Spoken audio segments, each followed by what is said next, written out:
Sitting in a comfortable way, closing your eyes and coming into stillness.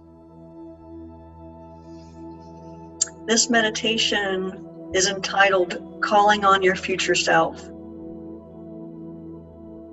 And if that doesn't work for you, you can substitute any word that points to your most evolved expression of being.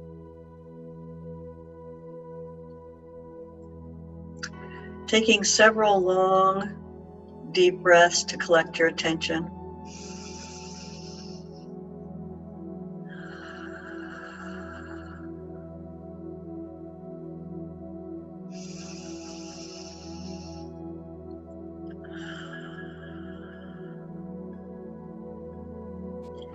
Inhaling and filling the chest and the lungs slowly. Exhaling fully, feeling the sensations of your breath as you release. Deep, full inhale and slow out breath, letting go.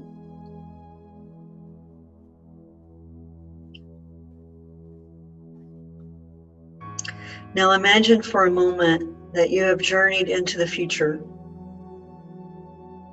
It could be 3 years, 5 years, 10 years, you decide. It's a time when the threats posed by our current situation have passed, to a time when you've arrived to the other side of all that surrounds us now. You've made it through.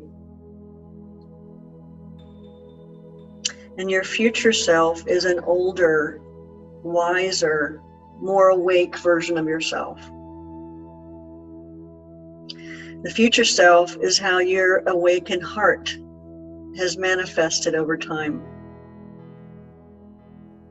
Imagine the expression on the face of your awakened future self.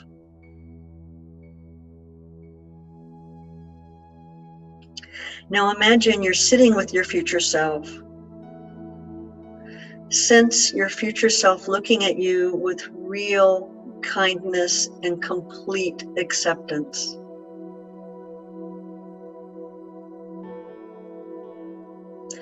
And sense that you're letting your future self know about all you're experiencing now.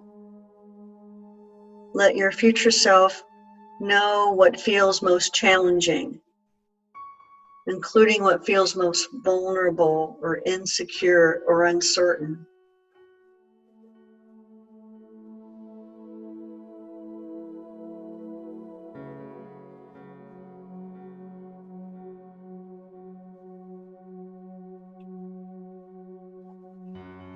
As you're letting them know, asking any questions you have about how to navigate these challenging times. And then listen. Listen with an open mind and heart.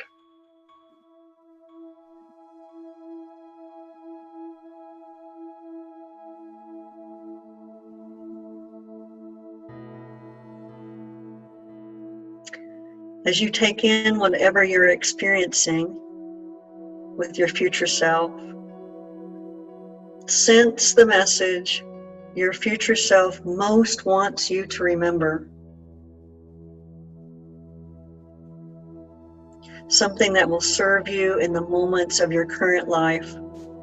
Something you can turn towards, take in, and be reminded of.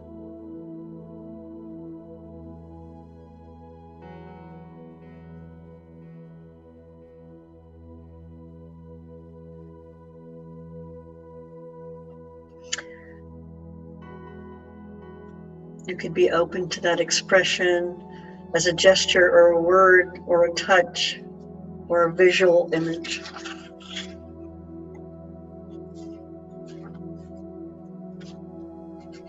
Continuing in that receptivity, take some moments to imagine and sense the awareness and wisdom and heart of your future self filling you.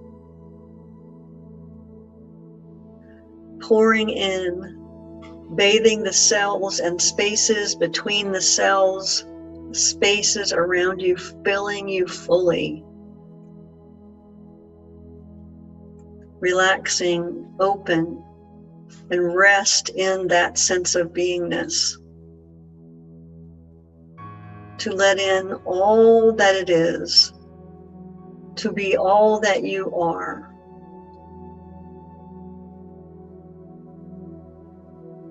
Resting in that awareness and being aware of your breath, your body sitting here, sensing how the love and wisdom of your most evolved self lives in you now and always. That you can take refuge in the fullness of who you are in any moment. And that the more you turn towards love, the more you'll discover it right here,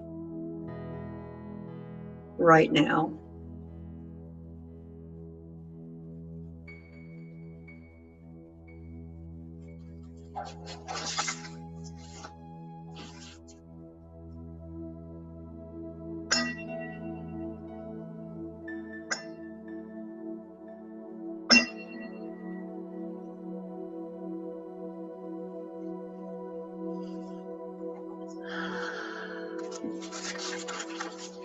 Opening your eyes and returning.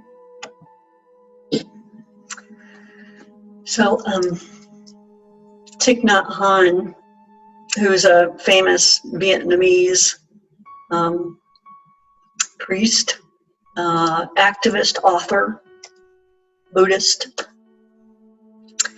said this. He said, when the crowded Vietnamese refugee boats met with pirates or storms, and if anyone panicked, all would be lost. If everyone panicked, all would be lost. But if even one person on the boat remained calm and centered, it was enough. It showed the way for everyone to survive. So you can be the one person. You can be the calm one that saves the boat. Just by you being you, and you being present, and you being mindful. That's the difference you can make. So, tips for developing a mindfulness practice, a meditation practice. So, it'll be important for you to set an intention. Like, why is it I want to meditate? What is it for? You know, for me, meditation is about reconnecting with stillness, reconnecting with my essence. That's my overarching intention each time I meditate. And establish what that is for you. And then identify a space, a physical space, and a time of day that you'll meditate. So the space, it can be, ideally someplace with a door. That's not always possible. And it could be a garage, it could be a car, it can be a patio, it can be, an office, it can be a bedroom, a closet, whatever works for you. And to the extent you can make that a defined space and a calm space, that will be conducive for your meditation. And setting a time of day, perhaps the single most important aspect of your setting a meditation practice is deciding when you'll do it, fitting it in your day. For me, it's the time between I've gotten my son off to school, either physically or virtually, and before I've started my work day. So that's the time I've carved out, and it's one I can consistently stick with. And then finally, start with baby steps. If you're new to mindfulness, start with a minute. Seriously, it's like they say, if you want to really set a habit, establish a habit, you start with the smallest possible increment. Like if you want to start flossing your teeth daily, they say start with just one tooth, right? So similarly, Start with the smallest increment you know you can be successful doing. If that's a minute, make it a minute. If a minute feels long, make it 30 seconds. So more important that you start with something you can do and you will do, and do that every day at the same time. And if you can't do it, you can do it different times. If you can't do it the same space, you do it different spaces. And consistency is what's important. Expect to miss, and just know you're going to miss. And that's okay. Just have the intention of starting again as soon as possible.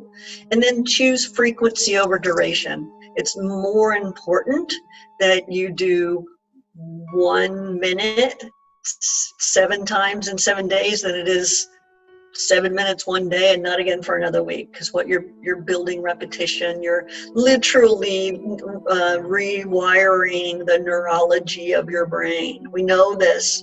Maybe I'll bring that in some of these in a future class, how we know that neuroscientifically that mindfulness rewires the brain. It increases our ability to maintain calm.